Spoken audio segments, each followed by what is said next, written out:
Welcome to Marvel Vision, a podcast about Marvel, the MCU, and what if. I'm Alex. What if? I'm Justin. How now? What if? How now, brown cow? What if brown cows were not brown? That's a thing we can explore. Truly made chocolate milk, like we all speculated. That would be nuts. We are going to be talking about Season 1, Episode 7 of What If. What if Thor were an only child? So if you haven't watched it, go watch it. But you can kind of figure out where this is going based on the title, as usual with these episodes. You get Party Thor throwing a rager on Earth that may or may not lead to the destruction of Earth. Jane Foster gets caught in it, and Captain Marvel pummels him a bunch until ultimately his mom comes home and shuts down the party. And then there's a big twist at the end involving Ultron and some Infinity Stones that I'm sure we'll get to and talk about later on. But just to mention the actual what if scenario here, Loki gets handed back to his dad by Odin instead of getting adopted, and that leads to a freer Thor who feels even less of the weight of responsibility than he did in the movies. And it's my understanding a lot of baby situations work this way, where like a nurse hands you a baby and you're like, not interested. Good day. And you go back to your loving. I believe it's a volleyball situation, right? Like if they throw you the baby and you can spike it back to them. Yeah, the baby's theirs. You don't have to keep it. I would start with a bump and then maybe a set before you go right to the spike, Alex. All right, I'm not a big volleyball guy, to be honest. Oh, yeah. Yeah. No. What? No. Yeah, you are. Yeah. So here, I'm going to talk about the positive of this episode, and then I'm going to talk about, in my opinion, the negatives of this episode. The positive of this episode, great to see the whole Thor cast back together for the most part. Obviously didn't get Anthony Hopkins. He's asleep the whole episode, so no lines. Maybe they did bring him in and he didn't dialogue anything. I don't know. There was some good Anthony Hopkins breathing they threw in here. Oh, shh. They probably pulled it right out of the soundtrack of Silence of the Lambs and just reused that. We didn't get Rene Russo. We got a new voice actor there. Josette Eels did that, and a couple of others. But for the most part, you got your Chris Hemsworth. You got Natalie Portman, Tom Hiddleston, Kat Dennings, lots of other people. Guardians of the Galaxy folks show up. Jeff Goldblum is there from Thor Ragnarok. Taika Waititi, who I don't think had any lines, maybe? I saw that strange. I found that strange. There was some sucking of a pacifier briefly there, which I was like, is that what they got him in to do? Yeah, but regardless, great to have all of those folks. I know we've talked around this a lot, but it is a very nice bonus of this show to have the original actors doing the voices. That's very fun to see. It's impressive. It's impressive they're able to pull in so many of the actors, because it really does, like, to have Chris Hemsworth here makes it so much more fun. And it really gives the what if that boost that it's the real, quote unquote, real character that we're seeing in this whole new context. Yes. The downside I'm going to throw out there, I'm starting to feel like What If is fine. Like right in the middle of fine. Not bad, not good. And, I know this is not like ripping it to shreds or anything. But I watched this episode, and like a lot of these episodes we've talked about, it feels like it suffers from a little bit of a lack of ambition. Like, I love the idea of Thor throwing a rager so big it almost destroys the Earth. But ultimately, the party doesn't seem that big for the most part. Like, there's one or two touches. No, they're on a bridge at one point. They went to Australia from Vegas. The jokes were a little limp for me. I think that's what I'm getting at here. And overall, the fact that it wasn't actually destroying the Earth, that he was like, no, we're not going to destroy the Earth. What are the stakes there? It was just kind of a goof to watch, which is fine if you're into the characters, which of course we are here on this Marvel podcast. But at the same time, I wanted a little more out of it, and I've been feeling that for a lot of these episodes. What's your take, Justin? Well, I think this episode was I like this episode, I think, better than you and better than sort of the last couple. This episode I thought was very fun. I thought the story was fun. The ideas were fun. However, to your point, was not funny. I think the jokes, especially, I was like, oh, come on. You can go way harder here with most of these jokes. And they felt like just not ambitious, and not what an industry term is a clammy joke. A joke that, like, I've heard this joke enough times that we can't use it anymore. It's a clam.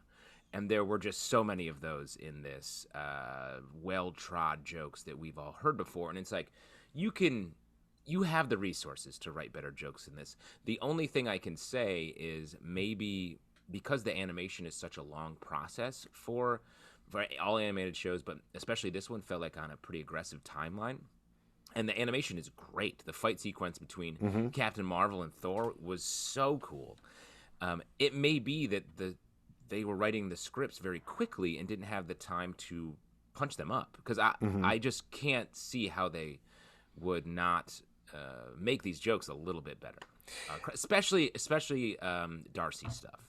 Darcy was very obnoxious and not funny. When in the movies, she treads that line really well of being this sort of like, and also in WandaVision, she's very capable and still funny. In the movie, she's more funny than capable, but it's still and a little annoying, but the mixture's correct. And here it was just fully wrong. You're absolutely right about that. I mean, Marvel takes a lot of flack, and rightly so, that some of their jokes break down to, whoa, get a look at that guy type of things, that sort of structure. Kat Dennings sells those jokes. Like, she gets those lines in the movies, but makes them work. Here, it didn't work. I think part of that also continues to be my problem with when the characters are just standing around talking. There's something about the mouths that look wrong versus the action animation. And I think you're missing whatever is going on in Kat Dennings' face when she's delivering that stuff. Like, she stays pretty still, honestly. Like, her delivery is usually very droll, very flat, purposefully. But she always has a little bit of something, like a little bit of a spark going on in her eyes, and it's not quite there in here.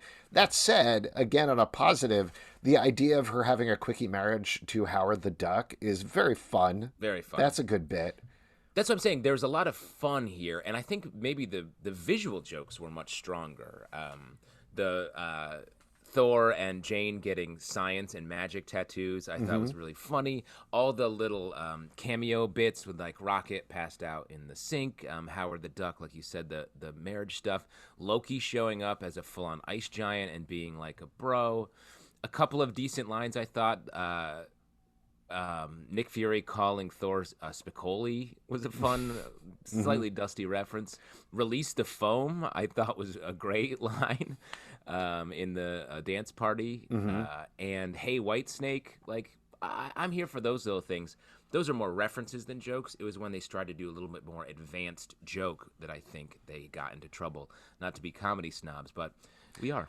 Yeah, we absolutely are. I think the one character that really did shine in here and is becoming consistently great, obviously in the MCU, but also really in the series, is Tom Hiddleston as Loki. Like, his bits as the Frost Giant were very funny. His delivery was very funny. I couldn't quite wrap my head around the idea. You know, they kind of ignore the fact that Loki is supposed to naturally be blue, and when he comes near anything cold, he turns blue. They've ignored that pretty much since the first movie. But the idea that, if he had lived on Jotunheim, he'd also be a full-on frost giant and as tall as a frost giant is a weird idea that I don't want to get into the continuity of all, and I hope they never explain that in any way, but very funny visual, very funny rapport. Chris Hemsworth, Tom Hiddleston, of course, work really well together, but all of his stuff, like you're saying, of him being a bro and not being involved in any of this stuff, very funny. Talking on a tiny little phone, again, a very good visual joke. Yeah. That, again, to me, was the real standout of this episode, beyond, like you mentioned, the fight scenes, which are just consistently great on the show. Yeah. Fully agree there. It feels like this episode was built around around two essential ideas.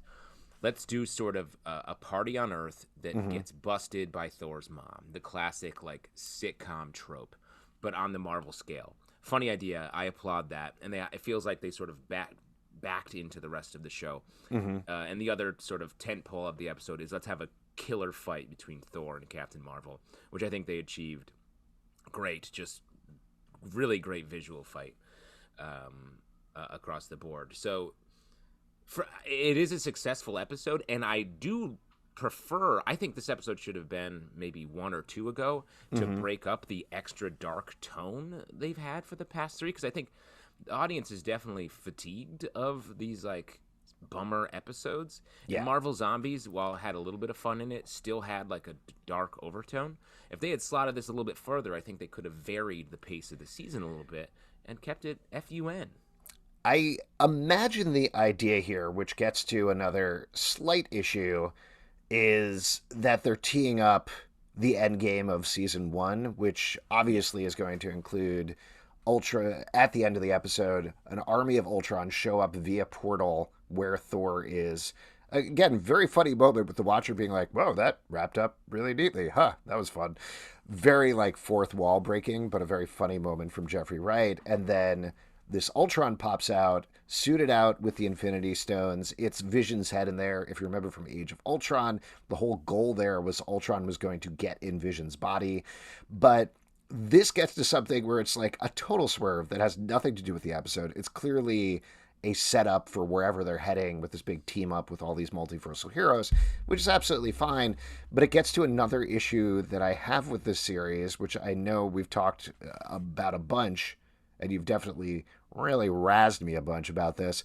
But this is consistently not a series that I would recommend to anybody who hasn't watched every MCU film, you know? And that gets to exactly what's happening here, where there's so many jokes from the Thor movies that you need to understand. You need to understand why there's a beeper that's calling Carol Danvers. And particularly with the end of the episode teaser, there's so many things you need to understand for the MCU there to get it. It basically breaks down to like a greatest hits album with a bunch of remixes is what I'm feeling about the show right now. I hear you, because I think that is true. But Alex, who are you worried about? Or who are you worried about? Like, is there someone trapped under an avalanche that's somehow living out their life who's like, you're worried if they happen to catch this one episode of What If and they're not going to know? Like, Marvel has fully committed to people being like, yeah, you have to watch this shit to get this shit. And it's working. So, like, as someone who watches it, I appreciate that I don't have to sit through a repeated explanation. The same thing that happens with the Batman origin and the Spider-Man origin in all their movies. It's like, we don't need to say it anymore. Even if you don't get it, you can look it up on your phone after the movie and be like, okay. I don't know, though. I watched this episode, and the entire time, nobody explained to me what happened to Peter Parker's uncle. Like, I don't know at the end of this episode, and that's a big open question going into the final episode of What If. Or what happened to Bruce Wayne's parents? Also, we don't know. Yeah, they definitely should have at least shown the pearls fall at the end of this episode, just so we were like, oh, this is a comic book property. Yeah, do you think actually maybe those weren't Infinity Stones, maybe those were pearls on Ultron, and there was like a subtle tease of what's coming? Oh, I love the idea that Martha Wayne secretly had the Infinity Gauntlet on her neck this whole time. That's the kind of stuff we need to get to. That's the What If story we need to hear. Totally. Because as we all know, with great pearl comes great responsibility. With great pearls comes great oysters. That's what I always say. Sort of the opposite, really. Maybe. All right, we'll workshop that one. So overall, it sounds like you were a little more positive on this episode than I was, but we got 2 episodes left. I'll be curious to see how much they tie into the overall continuity. We do know this. I think we're going to get a 2-parter. You think so? It brings the whole thing together. I think this was the biggest move as far as combining multiversal moments here with the Vision Ultron stepping into Thor. And I think we're going to get all of our fun heroes. We're going to get Party Thor teaming up with Captain America Britain and all of our fun characters. Zombies thrown in the mix. Fighting against our bad guys, I think. Yeah, I'll throw another theory, a related theory out to you. What if the next episode, my assumption is this is a Ultron from another universe who's stepping into the Party Thor universe. So what if we take a step back the next episode, show this alternate What If Age of Ultron episode, and it ends linking up to that, teeing up the 9th episode of the season, the final episode, which does bring all of those characters together to fight them, potentially, like you're saying, zombie Thanos with the Infinity Gauntlet in one battle royale. I think that would be fun. I'd be up for that. Yeah. Approved. Yeah, like I think it's gonna. The final episode will be what if the question mark at the end of what if was an exclamation point, and it was like what if. Oh man, that's gonna be so cool. Grammar nerds are gonna freak. Punctuation. But I hope they Alex, explain it. I know you're worried. Yeah, Yes. I know you're worried that people are going to be like, "Well, let's make sure we walk through the keyboard and the different possible." If you need to know what a colon is, if you're going to know what a Here's question the mark thing. is. I've been reading the AP style guide since I was a kid, so like I get this stuff, but I'm not sure that everybody does. So man, this is gonna be a tough uphill climb. Why don't we move over to the vision board section of our show where we talk about a bunch of Marvel news items that came out over the past week or so, or even the past day or so. First one, we're going to kick it off with, there was an announcement about Disney Plus Day. We knew this was coming up for a while. This is the second anniversary of Disney Plus on November 12th, and they've been teasing for quite a bit that some big stuff is coming down the pike for all of their big properties, Marvel, Star Wars, Pixar, etc., etc. And now we know a couple of things that are going to be happening there. First of all, Shang-Chi is going to be free to watch on Disney Plus on that day, which is great. Yeah. So that's very cool. And then the other thing is there's going to be a Marvel Cinematic Universe special of some sort that is going to pay tribute to the history of the Marvel Cinematic Universe and tease things that are coming up. So that last part is the thing that I think we're most concerned with. Given the timing of it, what do you think we're going to see teases of? What possibly could be shown off in this special? I think it's going to be sort of not a tease for a specific project, but a tease for the overall moves in the MCU line. I think we're going to get a real hard direction toward the multiverse here. It would be my guess. And I mean, what if is sort of, and Loki have laid out a lot of like, here's what the multiverse is. I think we're going to get some clips from that and sort of a full-on explanation of what that is, and then a bunch of teases about what's coming next when it comes to the multiverse. Because it's Disney Plus focused, my thought is we're probably going to focus a little more on the series than the movies. You know, we might get a look at some of them, but I don't think they're going to necessarily show off Spider-Man No Way Home or anything like that, particularly because that's not directly going to Disney Plus after it's in theaters because of the whole Sony of it all. But I do think we'll probably get more of a look at Hawkeye. That's coming up pretty quickly. They definitely want people to check that out. But I think we could also definitely see Miss Marvel, maybe a premiere date for that. That was supposed to premiere this year. Now it sounds like it's probably going to premiere next year at some point. So we'll probably find out more and maybe see some first footage from that, which I think would be very cool. Also, other things that are filming. We already have She-Hulk filming. We already have Moon Knight filming. There's Secret Invasion reportedly is filming. I believe we talked about that on the previous episode. Yeah. So there's a lot of stuff that even if it's a montage of, you know, Samuel Jackson just pulling out a gun and that is their Secret Invasion thing, that's going to get people hyped up anyway. Just they're going to put 2022 on there and people are going to lose their minds. So I imagine since they usually go bigger than we expect with these things, they might legitimately just lay it all out there, which would be cool. Wow. Just lay it all out there. Kevin Feige on a bearskin rug. Dude. Love me. Love me. Just wearing a baseball cap and that's it. I think that's the plus we wanted out of Disney Plus for quite some time. Absolutely. Speaking of plussing things up a little bit, let's move on to some very teeny tiny news that people are still talking about Eternals.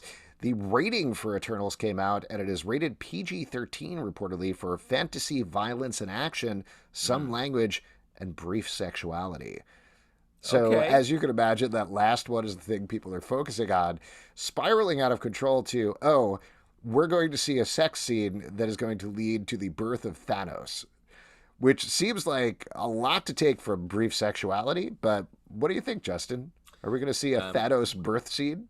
Let me just say, when I just think of the word, when I see the word brief sexuality, no matter where, I immediately think Thanos is coming. Mm-hmm. That's just Go on.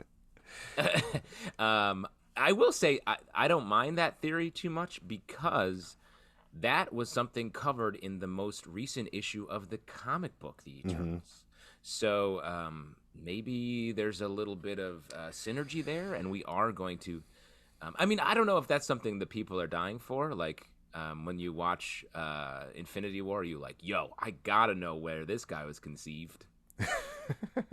And but how? It could happen. I mean, I think they're clearly looking for ways to tie in these movies very heavily, and particularly with Eternals taking beyond the entire history of the MCU.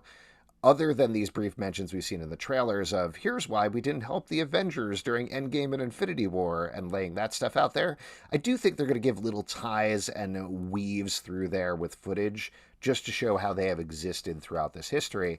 So Thanos does seem like a very obvious and easy way of doing that, to your point, since it is already established in the comics. And there is some inherent drama there. If you haven't been following the Eternals comic book, which I don't blame you, it has rarely been front and center in the Marvel comic book universe. Thanos was the Eternals don't mate; they were created by a giant machine, I believe, to live forever, so they don't need to have offspring. And Thanos was the product of a tryst where these two characters broke off from the rest of Eternal society and had a kid. They were hoping to have this next great generation of Eternals, and instead they had Thanos, who ended up becoming a bit of a finger snapping monster. A bit of a handful, I would say. That kid, and hopefully we're going to get a lot of terrible twos, Thanos, and just really see him grow up. That's going to be a delight. And all started with brief sexuality. And I will say, it is a bit of a leap to take brief sexuality and pivot to all of this. But what is our job if not to pivot drastically into insane thoughts? That's why I'm predicting that Mephisto will be on hand for the birth of Thanos to spank the baby. Absolutely. I mean, played by Al Pacino. What is more sexual than Mephisto's costume, which is basically a loincloth? Yes, that's the brief. People think brief means short, but it also means underwear. There you go. So I think it's like brief sexuality. Mm-hmm. Like he's wearing very sexual briefs. Whatever it is, every time you say that, I think Thanos is coming. That's last one to talk about. This dropped this week, and this is not actually MCU related, but I thought it was interesting to talk about anyway. There was the first trailer for Hit Monkey, which is an animated series based on the very weird Marvel property that is coming to Hulu on November 17th. This is still part of Marvel TV, the thing that was not started but led for a very long time by Jeff Loeb. And there was supposed to be, if you remember, a whole slate of animated shows, including MODOK, which already came out, Hit Monkey. There was a Tigra and I'm forgetting who else it was. Maybe Tigra and Dazzler show, if I remember correctly. Cool. Who knows? And there was one other thing. I really should have looked this up before the show. But point being, there's still these things trickling out from that side of Marvel, which is interesting to see. And I'll tell you what, I watched the trailer and it looks fun. Like, it looks like an Adult Swim show if I didn't know it was Marvel. And they're certainly hiding the Marvel branding because it is so violent. It's probably something I'd watch. What about you, Justin? Yeah, I agree. Like, these series that you're mentioning feel like the forgotten children of the Marvel universe. Were sort of the separate deal with Hulu, and feel like it was made in a time long ago and are just now coming out. So it feels a little bit like they've been sidetracked. But because of that, they get to be a little bit weirder. They get to be something we've talked about in this episode, funnier than what is happening in the main Marvel TV shows. So I think it's cool. I like getting more variety in my Marvel vision. I 100% agree. And folks, if you'd like to support this podcast, patreon.com/comicbookclub. Also, we do a live show every Tuesday night at 7 p.m. to Crowdcast and YouTube. Come hang out. We'd love to chat with you about What If and the rest of the MCU. iTunes, Android, Spotify, Stitcher, or the app of your choice to subscribe, listen, and follow the show at Marvel Vision Pod on Twitter, Instagram, and Facebook. Comicbookclublive.com for this podcast and many more. Until next time, stay marvelous. Thanos is